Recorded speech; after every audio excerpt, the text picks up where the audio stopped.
ମୋ ବାପାଙ୍କୁ ପୁରା ଜିଅନ୍ତା ବଞ୍ଚିଥିବା ଅବସ୍ଥାରେ ମାରିଛନ୍ତି। ରାଜ୍ୟବାସୀ ଜାଣିବା ଗରିବ ଲୋକ, ମୁଁ ହାଇକୋର୍ଟକୁ ଯାଇପାରିବିନି। ଜଗତପୁର ଆଇବିରେ ପ୍ରତାପ ଜେନାଙ୍କ ଉପସ୍ଥିତିରେ କାର୍ଯ୍ୟକ୍ରମ ହେଉଥିଲା।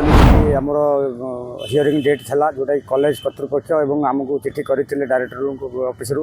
ଆଜି ଆମର ଡାଇରେକ୍ଟର ଅଫିସରେ ଟୋଟାଲ କଲେଜ କର୍ତ୍ତୃପକ୍ଷଙ୍କୁ ଆମର କାଗଜପତ୍ର ବୟାନ ରେକର୍ଡ କରାଗଲା, ଯେଉଁଟାକି ଆମ ସପୋର୍ଟରେ ଡାଇରେକ୍ଟର ଗଲା ବୋଲି କହିଲେ ବୋଲି କହିଛନ୍ତି।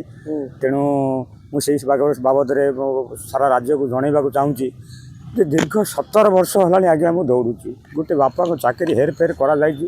ମାହାଙ୍ଗା ପୁଷ୍ପଗିରି ମହାବିଦ୍ୟାଳୟ ଏରକଣା କଟକ, ଗୋଟେ ବାପାଙ୍କ ଚାକିରିକି ପୂର୍ବ ପର ସମସ୍ତେ ସରକାରୀ ଅନୁଦାନ ପାଇଥିଲା ବେଳେ 2009ରେ ମୋ ବାପାଙ୍କୁ ପୁରା ଜିଅନ୍ତା ବଞ୍ଚିଥିବା ଅବସ୍ଥାରେ ମାରିଛନ୍ତି। ମାହାଙ୍ଗା ପୁଷ୍ପଗିରି ମହାବିଦ୍ୟାଳୟ ଏରକଣା କଟକ। ନା ନାଇଁ, କାଗଜପତ୍ରରେ ହତ୍ୟା କରିଛନ୍ତି, ମାନେ କାଗଜପତ୍ର ହେରଫେର କରିଛନ୍ତି। ଯେଉଁ କାଗଜପତ୍ର ବାପାଙ୍କ ଚାକିରି କି, ଯେଉଁଟାକି ବାପାଙ୍କ ଚାକିରି ହେଉଛି 22 ଅଣା ନେବେ। ଯେଉଁ ବାପାଙ୍କ କାଗଜପତ୍ର ସେମାନେ କଲେଜରେ ଯେତେବେଳେ ଗହଣି ବଢ଼ି ଚାକିରି, ସେମାନେ ଆପଏଣ୍ଟମେଣ୍ଟ ଜଏନିଂ କାଗଜପତ୍ର ତାଙ୍କ ହାତରେ ରଖୁଥିଲେ।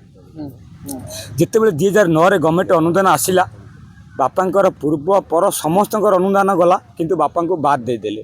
ସେଠି ବାପା ପଚାରିଲେ, ଜଗତପୁର ଆଇବିରେ ପ୍ରତାପ ଜେନାଙ୍କ ଉପସ୍ଥିତିରେ କାର୍ଯ୍ୟକ୍ରମ ହେଉଥିଲା, ନିଯୁକ୍ତି କାର୍ଯ୍ୟକ୍ରମ 2009ରେ। ବିଧାୟକ ଥିଲେ ନା, ଗଣଶିକ୍ଷା ମନ୍ତ୍ରୀ ଥିଲେ।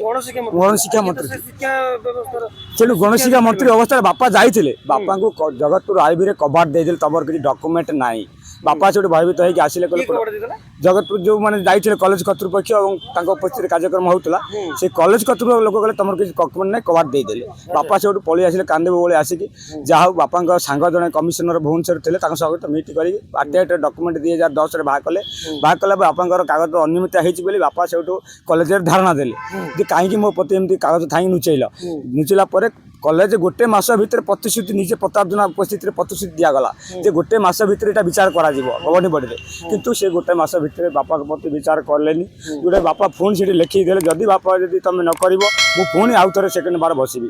ସେକେଣ୍ଡ ଥର ପୁଣି ବାପା ବସିଲା ପରେ କଲେଜ କର୍ତ୍ତୃପକ୍ଷ କଲେଜର 144 କରିକି ମିଛ କେସ୍ କରି ବାପାଙ୍କୁ, ଏବଂ ବାପାଙ୍କ ଦେହ ଖରାପ ଥିଲା, ବାପାଙ୍କୁ ମୋତେ ଆରେଷ୍ଟ କରି ନେଇଗଲେ। 17 ଦିନ କାଳ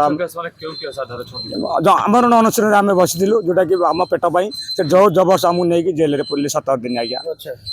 ତାପରେ ଜେଲରୁ ବାହାରିଲା ପରେ ପ୍ରାକ୍ତନ ମୁଖ୍ୟମନ୍ତ୍ରୀ ନବୀନ ପଟ୍ଟନାୟକ ଆମେ ସାକ୍ଷାତ କଲୁ।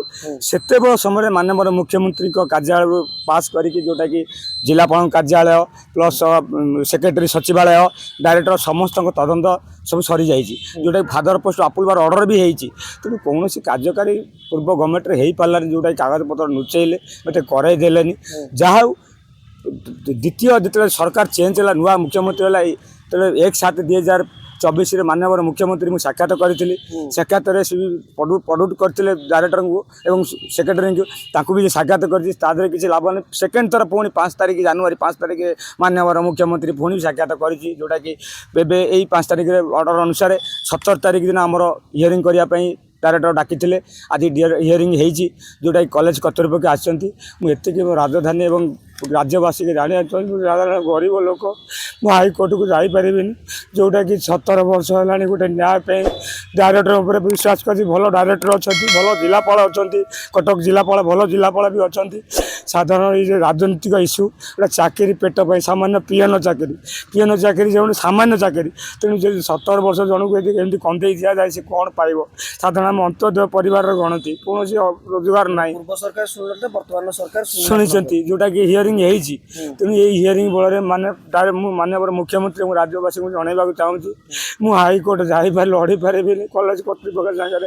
ମୋର ଆର୍ଥିକ ଅବସ୍ଥା ସମ୍ବଳ ବାପାଙ୍କୁ ମାରିଦେଇଛି। ବାପାଙ୍କ ପାଇଁ ବହୁତ କରଜରେ ବି ଅଛି। ବାପାଙ୍କ ବଦଳରେ ସବୁ ସୁନା ରୂପା ଯେତିକି ମୋ ବାଜାର ସବୁ ବିକ୍ରି ସରିଯାଇଛି।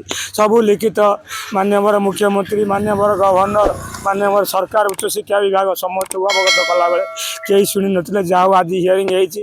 ଇଏ ହିୟରିଂର ଚିଠି ବି ଆମେ ପାଇନୁ। ଚିଠି ଆସିବ, କ'ଣ ଆସିବ ମୁଁ ବି ଜାଣିନି, କିନ୍ତୁ ସପୋର୍ଟରେ ଯାଇଛି ବୋଲି ମାନନୀୟ ନିର୍ଦ୍ଦେଶକ ମହାଶୟ ଓଡ଼ିଶା ଉଚ୍ଚଶିକ୍ଷା ବିଭାଗ କହିଛନ୍ତି। ମୁଁ ଏତିକି ନିବେଦନ କରୁଛି, ମୁଁ ନ୍ୟାୟ କେମିତି ପାଇବି? ଗଣମାଧ୍ୟମ ଦ୍ୱାରା ଯଦି ଏ ଜିନିଷଟା ବାଜିବ, ଲୋକ କାନରେ ପଡ଼ିବ, ଉଚ୍ଚଶିକ୍ଷା ବିଭାଗରେ ଜଣାଇବେ, ଡାଇରେକ୍ଟରଙ୍କୁ ଜଣାଇବେ, ମୁଁ ନିଶ୍ଚିତ ନ୍ୟାୟ ପାଇବି। ଏତିକି ନିବେଦନ କରି ମୁଁ ରାଜ୍ୟବାସୀଙ୍କୁ କୋଟି କୋଟି ପ୍ରଣାମ କରୁଛି। ଧନ୍ୟବାଦ।